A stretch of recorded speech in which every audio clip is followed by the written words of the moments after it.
ഇവിടെ ശൈത്യകാലം ശക്തമായതോടെ വിഷപ്പുകയും രൂക്ഷമായി തന്നെ ഉയരുകയാണ്. വായു ഗുണനിലവാര സൂചിക ഇന്നും 400 മുകളിൽ തന്നെയാണ്, മോശം സ്ഥിതിയിൽ തന്നെ തുടരുന്നു. കഴിഞ്ഞ ദിവസങ്ങളിൽ വായു ഗുണനിലവാര തോത് 400 മുകളിലായിരുന്നു രേഖപ്പെടുത്തിയത്. പുകമഞ്ഞ് ശക്തമായതോടെ റെയിൽ, വ്യോമ ഗതാഗതത്തെയും സാരമായി തന്നെ ബാധിക്കുന്നുണ്ട്. സജു തോമസ് ഡൽഹിയിൽ നിന്ന് വിവരങ്ങൾ നൽകാനായി ചേരുന്നുണ്ട്. Saju, good morning, happy new year. കഴിഞ്ഞ കുറേ ദിവസങ്ങളായി ഇത് തന്നെയാണ് ഡൽഹിയിലെ അവസ്ഥ. നമുക്ക് രാവിലെ തന്നെ ലൈവിലൊക്കെ കാണാൻ കഴിയുമായിരുന്നു. ഇങ്ങനെ മഞ്ഞൊക്കെ മൂടിക്കിടക്കുന്നു, പുകമഞ്ഞാണ്, വിഷപ്പുകയാണ് എന്നൊക്കെ മനസ്സിലാക്കുന്നുണ്ട്. നിലവിലിപ്പോൾ എന്താണ് അവിടുത്തെ ഒരു സാഹചര്യം? എന്തെങ്കിലുമൊക്കെ കടുത്ത നിയന്ത്രണത്തിലേക്ക് കടക്കേണ്ട അവസ്ഥ ഇപ്പോൾ വന്നിട്ടുണ്ടോ?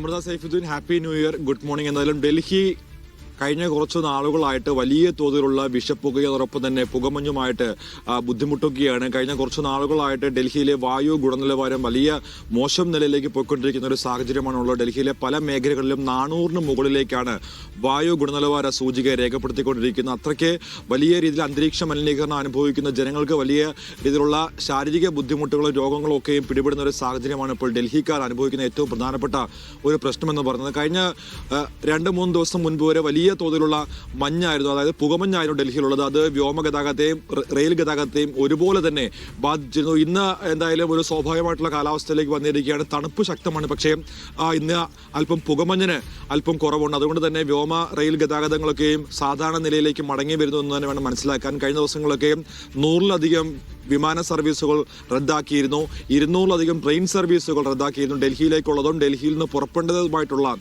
നിരവധി ട്രെയിനുകളാണ് വൈകി ഓടുന്നതും റദ്ദാക്കുകയും ചെയ്തത്. എന്തായാലും ഈ ഒരു ശൈത്യകാലത്തിന്റെ അവസാന ഘട്ടത്തിലേക്ക് എത്തുകയാണ്. എന്തായാലും ജനുവരി അവസാനത്തോടു കൂടി ഇത്രയും ഇപ്പോഴുള്ള ഒരു ആധിക്യം കുറയുമെന്നാണ് മനസ്സിലാക്കുന്നത്. എന്തായാലും വായു മലിനീകരണത്തിന് യാതൊരു കുറവുമില്ല. വലിയ തോതിലുള്ള വിഷാംശങ്ങളാണ് ഡൽഹിയുടെ അന്തരീക്ഷത്തിലുള്ളത്. അത് പരിഹരിക്കാൻ വേണ്ടിയുള്ള നടപടികൾ എന്തുകൊണ്ട് ഡൽഹി സർക്കാരിന്റെ ഭാഗത്തുനിന്നോ കേന്ദ്ര സർക്കാരിന്റെ ഭാഗത്തുനിന്നോ ഉണ്ടാകുന്നില്ല എന്നുള്ള വലിയ ചോദ്യമാണ് ഇപ്പോൾ ജനങ്ങൾ ഉയർത്തുന്നത്. എന്തായാലും ജനങ്ങളുടെ ജീവനെ ബാധിക്കുന്നു, അല്ലെങ്കിൽ ജീവനും സ്വത്തിനും ഭരണഘടന ഉറപ്പ് നൽകുന്ന എല്ലാ അവകാശങ്ങളും സംരക്ഷിക്കേണ്ട സർക്കാരുകൾ അതെന്തുകൊണ്ട് ഉറപ്പ് നൽകുന്നില്ല എന്നുള്ള ചോദ്യമാണ് പ്രധാനമായിട്ടും നിലനിൽക്കുന്നത്. പ്രത്യേകിച്ച് ഈ ആരവല്ലി മലനിരകളുടെ ശോഷണവുമായിട്ട് ബന്ധപ്പെട്ട്, അത് ആരവല്ലി മലനിരകൾ ഇടിച്ചു നിർത്തുന്നതുമായിട്ട് ബന്ധപ്പെട്ട് ഡൽഹിയിലും വലിയ തോതിലുള്ള പ്രതിഷേധങ്ങൾ ഉയർന്നിരുന്നു. പ്രത്യേകിച്ച് ഡൽഹിയിലെ അന്തരീക്ഷ മലിനീകരണം ഇത്ര മലിനമാകാനുള്ള ഏറ്റവും പ്രധാനപ്പെട്ട ഒരു കാരണം എന്ന് പറയുന്നത് ആരവല്ലി മലനിരകൾ ഇടിച്ചു നിർത്തുന്നതാണ് എന്നുള്ള ഒരു ആഖ്യാനവും ഒരു വ്യാഖ്യാനവും ഒക്കെ വന്നതിന്റെ പശ്ചാത്തലത്തിൽ വലിയ പ്രതിഷേധങ്ങൾ കഴിഞ്ഞ കുറച്ച് ദിവസങ്ങൾക്ക് മുൻപ് വരെ ഡൽഹിയിലെ പല മേഖലകളിലും ഉണ്ടായിരുന്നു. എന്തായാലും